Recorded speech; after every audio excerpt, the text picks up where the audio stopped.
Ladies and gentlemen, Microsoft Legal Director for Baltics, Slovenia, Serbia, based in Helsinki, Finland, speaking on artificial intelligence, big data, public service and business, legal and safety aspects. Džeka, Pineda, I was studying that name, Pineda, Deila, with applause, please. Thank you. Thank you. Are you going to tell me like 5 minutes before, just so that I'm sure that I have that time? Yes, definitely. 5 minutes before, I'm going to say 5 minutes. Perfect. Yeah, wonderful. I was ready to go because he was speaking in Latvian and I didn't know if he was just going to say my name and I would need to rush or he was going to switch to English as well. So first of all, thanks for having me here. It's really great. I mean, it's very easy for me to travel from Helsinki. It's 40 minutes. It's just that the flight is at 5:30 in the morning. But if you see me tired, it's because of that. Second thing, congratulations on the 100th anniversary for Latvia. If I would have a glass, I would raise it for you, but it's too early. Then again, I'm coming from Helsinki, so it should be allowed. I'll try to speak about the promise of AI and how, as Microsoft, we see this. And especially, I'm going to focus on the regulations, policies, and legal aspects of AI. I'll try, of course, it's only 20 minutes, so I hope you're not as bored and you didn't wake up as early as I did. But I'll try to kind of hit the key points where we are focusing on these legal issues when we're talking about artificial intelligence. We see a lot of people talking about AI, and there is a lot of forums talking about artificial intelligence and what does it mean. But the reality is that when I speak with a lot of people, is what really is AI, not a lot of people understand what it is. And for us, the simplest way to put it is basically computers or machines understanding the world. As you can see in the slides about the vision, about speech, there's been like machines since the 19th century, the late 19th century, that they have been able to see. We have had photography for that amount of time. We have had in the last few decades records. So machines have been able to hear, to capture sound. But what's the difference now? What's artificial intelligence? The difference is that by now, machines are able to understand the world as humans do. Probably not as good, but now we can take a picture and that machine is going to know what type of picture it is. And I'll show you an example after. But that's mainly the difference between what we had as a technology before and what we have now in AI. It's a comprehension of machines and understanding the world where we live. Let me see if this is working. The promise of artificial intelligence is in every aspect of our society, from education, from agriculture, from transportation, from healthcare, from the services the government gives to the citizens, from everywhere. And this is really important because as Microsoft, our aim is to amplify the human ingenuity. What do I mean with this? Is that as Microsoft, we don't believe that artificial intelligence and these new technologies are going to replace humans. But in fact, it's going to make us better. It's going to make us more agile. It's going to make us better in the sense of how we work, how we operate, how we communicate with others. And I have a video here that I want to show you, which will really show what we really mean when I'm saying augment human ingenuity. And is there. Oh, there's no audio. I'm Saqib Sheikh. I lost my sight when I was 7, and shortly after that I went to a school for the blind, and that's where I was introduced to talking computers, and that really opened up a whole new world of opportunities. I joined Microsoft 10 years ago as a software engineer. I love making things which improve people's lives.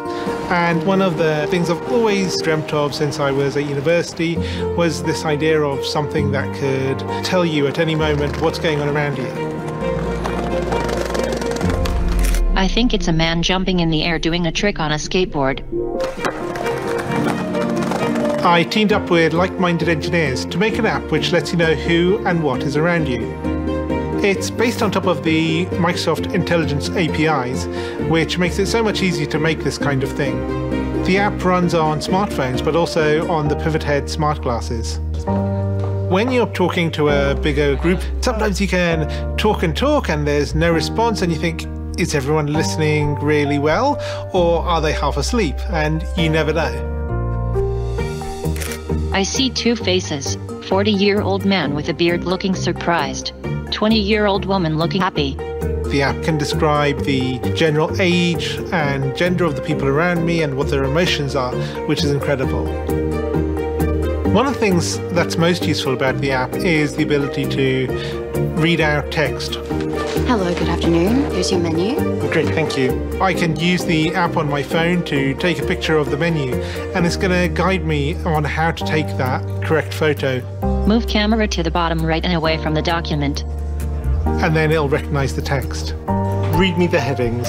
I see appetizers, salads, paninis, pizzas, pastas. Hi.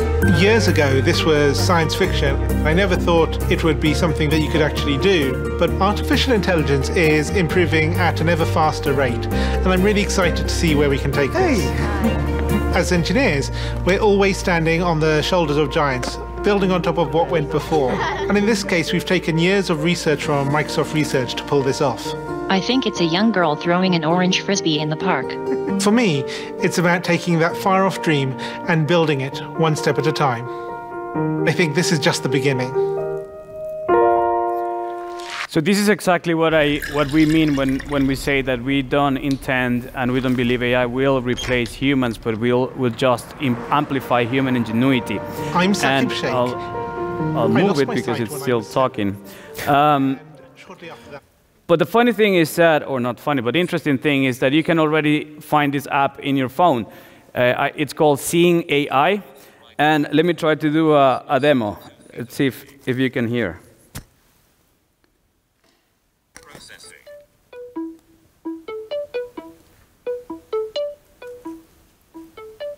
Okay.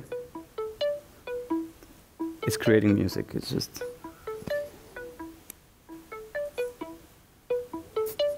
Well, this is going well.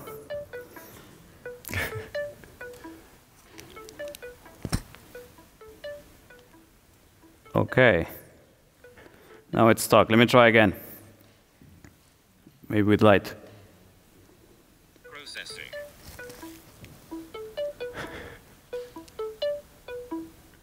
"35-year-old man with brown hair wearing glasses looking neutral." I'm not wearing glasses, but it is helpful. So, and I'm not 35, but okay. But the idea is that imagine if there is someone with vision issues, and they already can have an app in their phone free that can help them understand the world where we live, and that's through a machine, that's through AI. So that's what we mean when we say amplify human ingenuity. So. And our aim as Microsoft is to make AI available for everyone. And this is very important as how we see regulation policy and legal issues regarding AI. Because we believe that we need to democratize AI and make it available in our products, make it available to our partners. And there's partners in Latvia with whom we have been working on AI solutions for a couple of years, but we want to see more. But also on developers, how developers are using our technology to develop their products and research, etc. So let me just. So how are we doing this? How are we democratizing AI?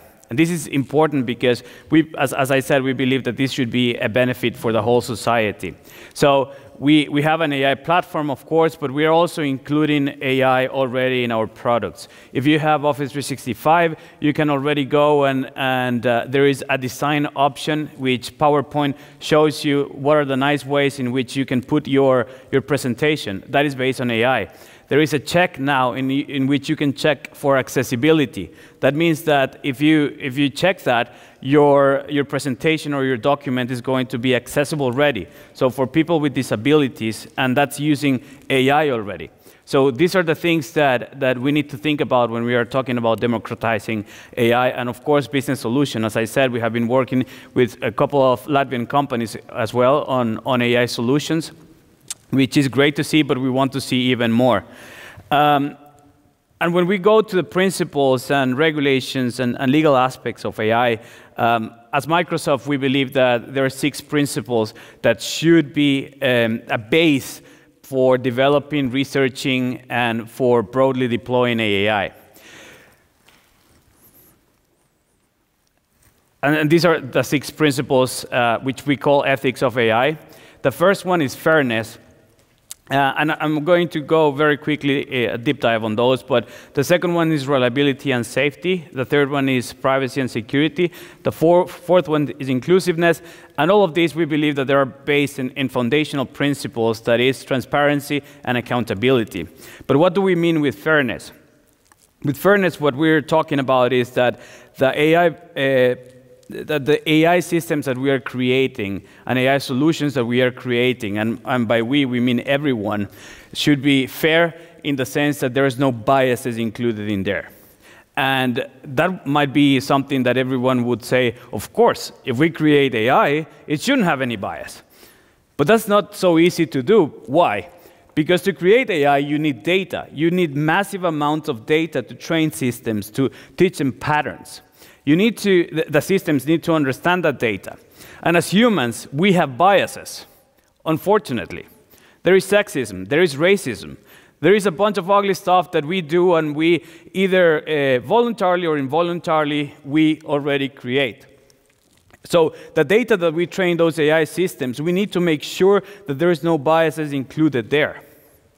For example, the New York Times article that is there, it showed that white male pictures were better at being recognized by facial recognition than any other type of male or women.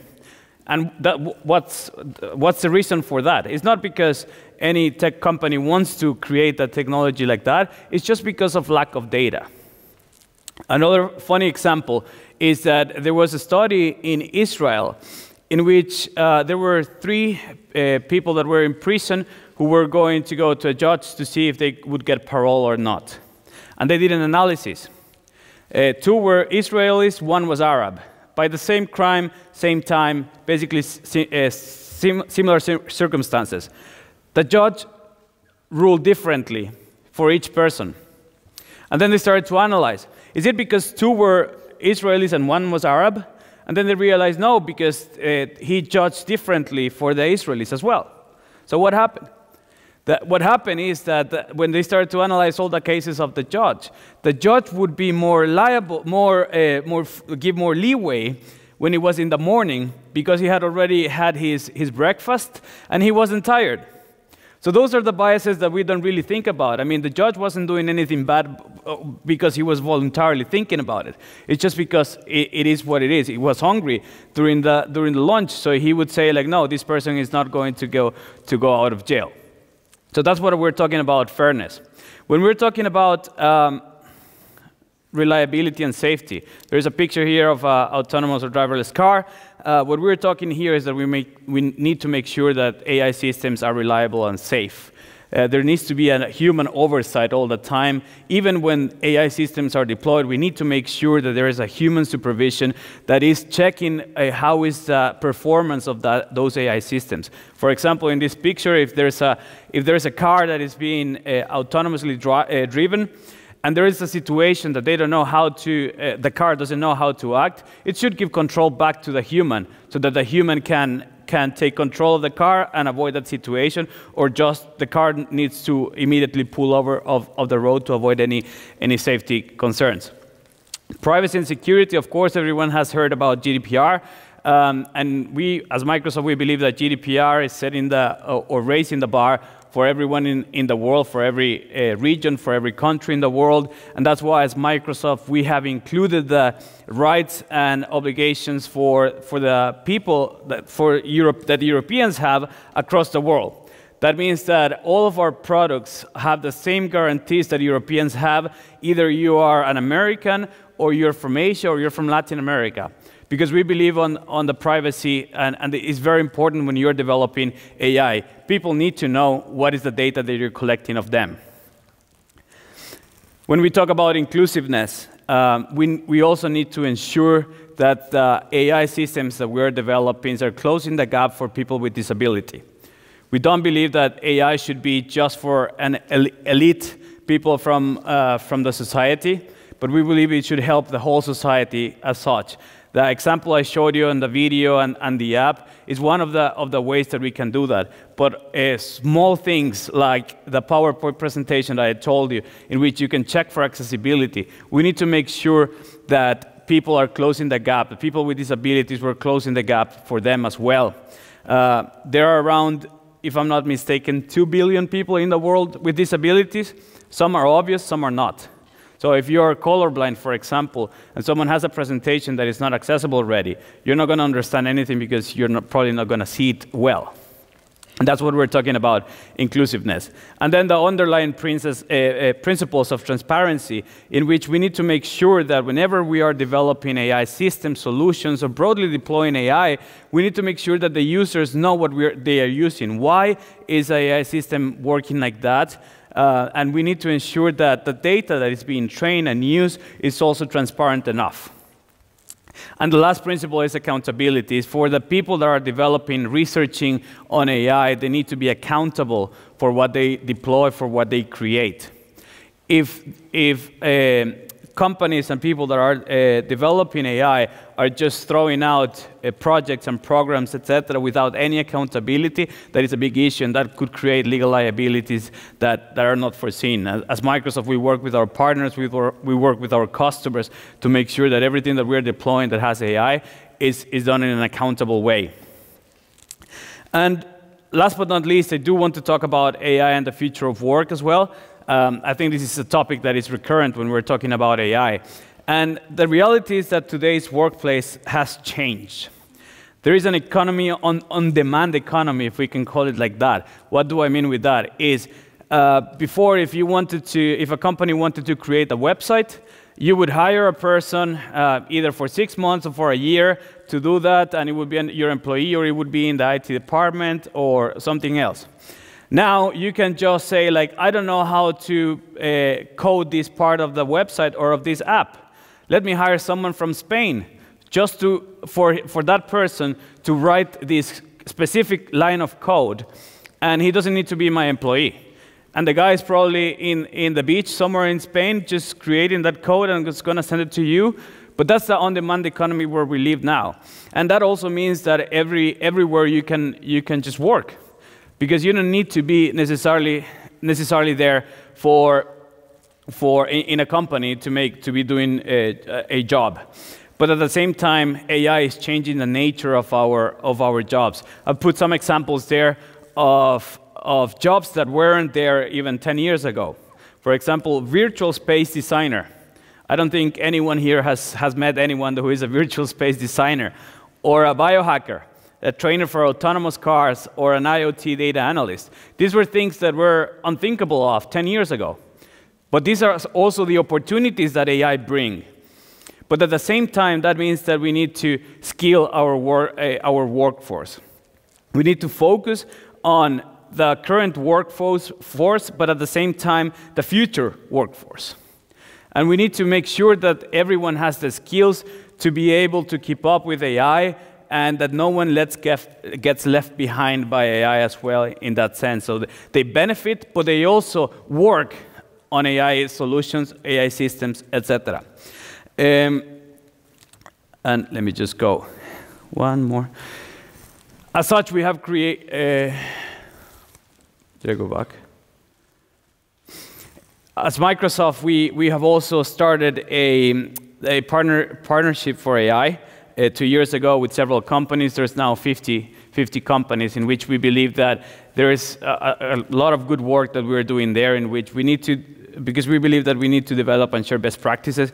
Imagine if every company in the world and every developer in the world is developing their AI separately from each other without anyone knowing what it is. It's just going to be a mess from a society perspective. No one is going to benefit. So we believe that sharing good practices and good ideas is good, and also to increase the awareness and understanding of what AI is and what is the data that is being used. What are the privacy standards that should be used?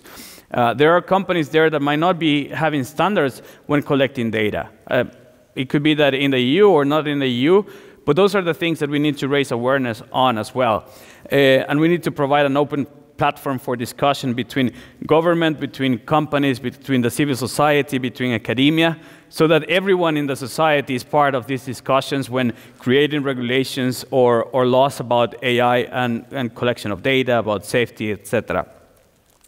And last but not least, we do want to make sure that there are ethical considerations when we're creating AI, and we do want to make sure that our workforce is skilled enough. That's why we're working as Microsoft in many aspects of education, not only for kids, but also to current workforce, which we believe is really, really important when talking about AI to benefit everyone. So with that, I'm done, but thank you so much for listening. I hope I wasn't too boring, and looking forward to speaking to you in the breaks.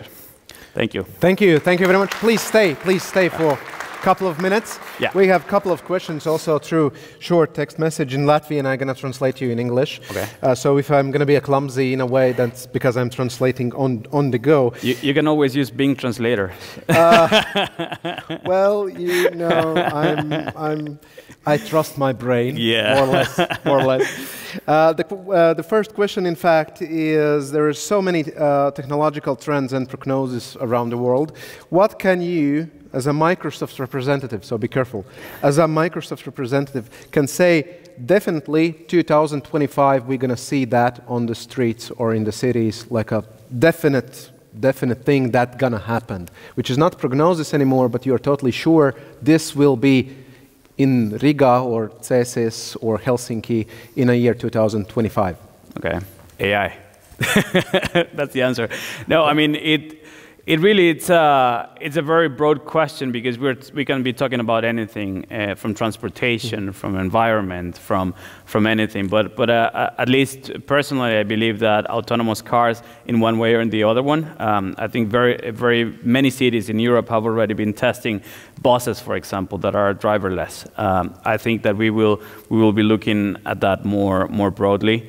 So I think that would be something that I would say that in 2025 it's very likely that we will have something, at least as a proof of concept, that should be ready. Real reality. Yeah. Okay, the second question is more philosophical. First, thank you very much for bringing ethics into discussion.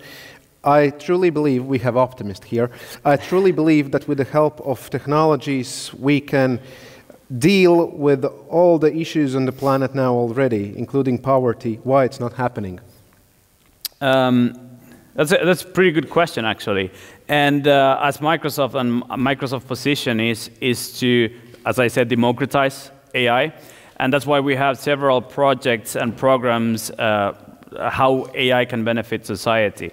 The last one we just launched 4 weeks ago, it's called AI for Humanitarian Action, which means that we are putting not only our AI technology, but also we're giving grants and we're giving donations, etc., and working with other NGOs and organizations to make sure that human rights, for example, are preserved, are encouraged as well in every part of the world. So that's via using AI, and also that also includes poverty as well, how we can use AI to get people out of poverty. But it's not an easy step, I would say. It's not like you just say, okay, here's AI, everything changes. As I said, we need to train our workforce. The jobs that I was mentioning there's not many people that can do those jobs, right? So we need to step up also in the sense of education on how we can use AI and how we can develop and research on AI to make sure that happens. But we also have AI for for Earth, it's called. And I know the minister was talking about environment and also the president. So we have this AI for Earth project as well, in which we believe, as I think everyone that is or really knows something about environment, is that if we protect environment, people are going to go out of poverty as well, one way or the other one. So we're thinking about that, but of course we're thinking about how sustainable we are and how we're helping via AI to the environment. Okay, thank you very much. Applause one more time, Jack. Thank you. Thank you. Thank you. Thank you.